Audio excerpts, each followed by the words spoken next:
206 കോടി രൂപയ്ക്ക് software ഭീമനായ TCS 4415 സഹകരണ സംഘങ്ങൾ സ്ഥാപിക്കാമേറ്റ പദ്ധതിയാണ്. അതിന്റെ 4 ഇരട്ടി തുകയ്ക്ക് ഈ രംഗത്ത് യാതൊരു മുൻപരിചയവുമില്ലാത്ത ദിനേശ് PD സഹകരണ സംഘത്തിന് കൈമാറുന്നത്. അതായത് ഈ പദ്ധതി നടപ്പാക്കി കഴിയുമ്പോൾ കേരള സംസ്ഥാനത്തെ ഖജനാവിൽ നിന്ന് 700 കോടിയിൽ പരം നഷ്ടം ഉണ്ടാകാൻ പോകുന്നു. ഇതിന്റെ നടപടികൾ പൂർത്തിയാക്കി വെച്ചിരിക്കുകയാണ്. തെരഞ്ഞെടുപ്പ് കമ്മീഷന്റെ അനുമതിയോടുകൂടി ഈ ടെൻഡർ നൽകാനും നടപടികൾ മുന്നോട്ട് കൊണ്ടുപോകാനുമുള്ള നീക്കമാണ് ഇപ്പോൾ നടക്കുന്നത്. ഇതിന്റെ ഒരു പശ്ചാത്തലം ഒന്ന് പരിശോധിക്കാം. 2016 മുതൽ കേന്ദ്ര റിസർവ് ബാങ്കിന്റെയും മാനദണ്ഡങ്ങൾ അനുസരിച്ച് ഇന്ത്യയിലൊട്ടാകെ ഏകീകൃത പൊതു ബാങ്കിംഗ് സോഫ്റ്റ്വെയർ നടപ്പാക്കേണ്ടതാണ്. പൂർണ്ണമായും കേന്ദ്ര ഫണ്ട് ഉപയോഗിച്ചാണ് ഈ എല്ലാ സംസ്ഥാനങ്ങളും ഇത് നടപ്പാക്കിക്കൊണ്ടിരിക്കുന്നത്. എന്നാൽ മറ്റ് സംസ്ഥാനങ്ങളെ അപേക്ഷിച്ച് ആധുനിക വൈവിധ്യവൽക്കരണം അടക്കം നടത്തുന്ന പ്രാഥമിക സഹകരണ സംഘങ്ങളുടെ ആവശ്യങ്ങൾ വിപുലമാക്കേണ്ടതുണ്ട് എന്ന് ചൂണ്ടിക്കാട്ടി കേന്ദ്ര സർക്കാർ വികസിപ്പിച്ച പൊതു സോഫ്റ്റ്വെയർ കേരള ഗവൺമെന്റ് ഒഴിവാക്കി, വേണ്ട എന്ന് വെച്ചു. എന്നിട്ട് കേരളത്തിലെ പിണറായി ഗവൺമെന്റ് തനത് സോഫ്റ്റ്വെയർ വികസിപ്പിക്കാൻ തീരുമാനിച്ചു. ഈ കാര്യം പഠിക്കാൻ ചീഫ് സെക്രട്ടറി അധ്യക്ഷനായ ഒരു സമിതിയെ സർക്കാർ രൂപീകരിക്കുകയും ഇതനുസരിച്ച് ടെൻഡർ ക്ഷണിക്കുകയും ചെയ്തു. അപ്പോഴാണ് TCS മാത്രമാണ് ഈ ടെൻഡർ അനുസരിച്ച് 11/9/2021 തെരഞ്ഞെടുത്തത്. അവരെ മാത്രം TCSനെ മാത്രം തെരഞ്ഞെടുക്കപ്പെടുകയും ചെയ്തു.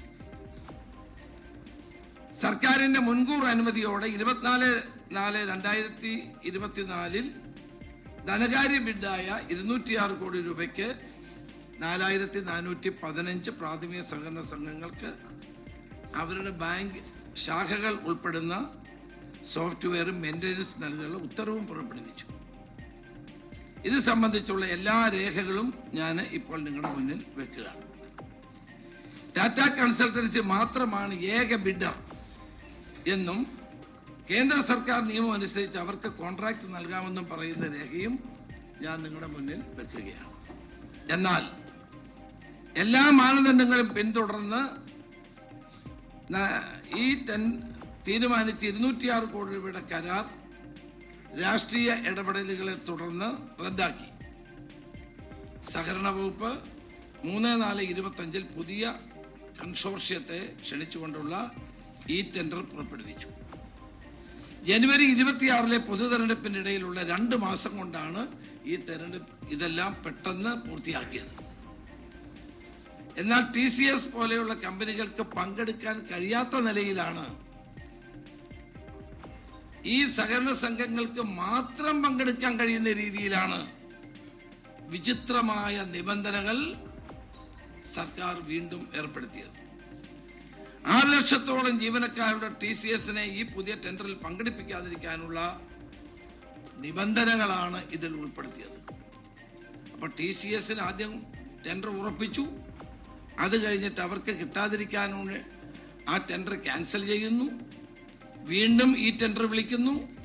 ഈ ടെൻഡർ വിളിക്കുമ്പോൾ TCSന് പങ്കെടുക്കാൻ നിവൃത്തിയില്ലാത്ത നിലയിലുള്ള നിബന്ധനകൾ എഴുതി ചേർത്തുകൊണ്ട് ഈ ടെൻഡർ നടപടികളുമായിട്ട് മുന്നോട്ട് പോയത്. കേരളത്തിൽ ചുരുങ്ങിയത് 200 ജോലിക്കാരെങ്കിലും ഉണ്ടാകണം എന്നിവ കേരളത്തിൽ, അതിന്റെ നിങ്ങൾ മനസ്സിലാക്കണം, കേരളത്തിൽ കുറഞ്ഞത് 200 പേരെങ്കിലും കേരളീയരായ ആളുകൾക്ക് ജോലി കൊടുക്കുന്ന സ്ഥാപനത്തിന് മാത്രമേ അതിന്റെയും രേഖ ഞാൻ മുന്നോട്ട് വെക്കുകയാണ്, അവർക്കേ അപ്ലൈ ചെയ്യാൻ കഴിയുള്ളൂ.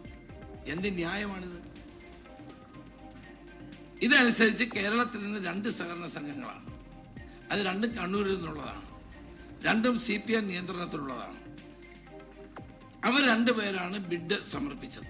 മലബാർ ഇൻഫർമേഷൻ ടെക്നോളജി സഹകരണ സംഘം, കേരള ദിനേശ് PD സഹകരണ സംഘം. ദിനേശ് ബി ഡി വർക്കേഴ്സ് കേന്ദ്ര സഹകരണ സംഘം എന്നിവയ്ക്ക്.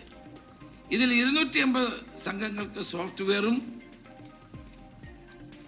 7 വർഷത്തേക്കുള്ള മെയിൻ്റനൻസിനും ദിനേശ് ബി ഡി സംഘം സമർപ്പിച്ചത് നികുതി അടക്കം 58 കോടിയാണ്. മലബാർ ഇൻഫർമേഷൻ ടെക്നോളജി സമർപ്പിച്ചത് നികുതി അടക്കം 273 കോടിയാണ്. ഇതിന്റെ രേഖയും ഞാനിവിടെ നിങ്ങളുടെ മുമ്പിൽ സമർപ്പിക്കുകയാണ്. പുതിയ ടെൻഡർ പ്രകാരമുള്ള സാങ്കേതിക വിശദാംശങ്ങളുടെ വിലയിരുത്തൽ 6/2/2026 അഡീഷണൽ രജിസ്ട്രാർ പാർവതി നായരുടെ നേതൃത്വത്തിലുള്ള സമിതിയാണ് നടത്തിയത്. മലബാർ ഇൻഫർമേഷൻ ടെക്നോളജി സഹകരണ സംഘം, Kerala Dinesh B D workers കേന്ദ്ര സഹകരണ സംഘം എന്നിവ 2 ഓഫറുകൾ, സാങ്കേതിക ഓഫറുകൾ പരിശോധന ചെയ്ത സമിതി ഈ സ്ഥാപനങ്ങളുടെ ഓരോ സോഫ്റ്റ്വെയർ വീത സാങ്കേതിക യോഗ്യത നേടിയതായി പ്രഖ്യാപിക്കുക. ഇതിന്റെയും രേഖ ഞാൻ നിങ്ങളുടെ മുമ്പിൽ വെക്കുകയാണ്. 100 കണക്കിന് കോടി രൂപയുടെ മൂല്യമുള്ള സോഫ്റ്റ്വെയർ കരാറിൽ കണ്ണൂർ ജില്ലയിലുള്ള 2 സഹകരണ സംഘങ്ങൾ മാത്രം പങ്കെടുത്തത് തീർത്തും ദുരൂഹമാണ്.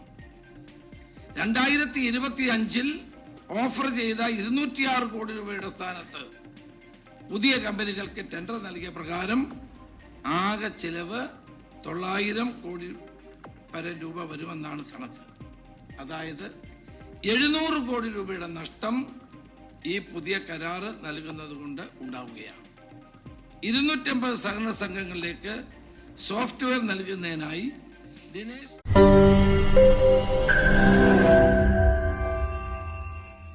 ലോകത്തെവിടെയായാലും ഏത് സമയത്തും 24 വാർത്തകളും ഓഗ്മെന്റഡ് റിയാലിറ്റി പാക്കേജുകളും എക്സ്പ്ലെയിനറുകളും വിശദമായി കാണാൻ ഞങ്ങളുടെ യൂട്യൂബ് ചാനൽ നിങ്ങൾക്ക് സബ്സ്ക്രൈബ് ചെയ്യാം.